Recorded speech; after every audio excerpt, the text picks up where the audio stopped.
বড় অদ্ভুত তার পাদের গন্ধ ছিল, নিখুঁত তার অভিনয়। বোঝালো তার টয়লেটের অযোগ্য আমি, তবুও খুব মায়া হয়। এই পাপের চোখেই দেখেছি তাকে থাকতে অন্যের চকে, হাসি মুখেতেই দিয়েছি ছেড়ে, তুমি আজীবন থেকে সুখে।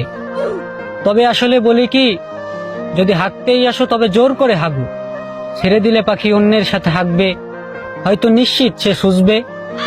হঠাৎ যদি ঝড় আসে মধ্য আকাশে, ধরো টয়লেটের চাল উড়ে গেল ঝড়ো বাতাসে, চাল ছাড়া সে কিভাবে হাঁকবে?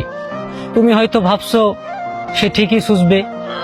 যদি জঙ্গলে পাতলা পায়খানার ব্যবস্থা করে শিকারী, সে কিভাবে তোমার সাথে হাঁকবে ওহে গু ভিখারি?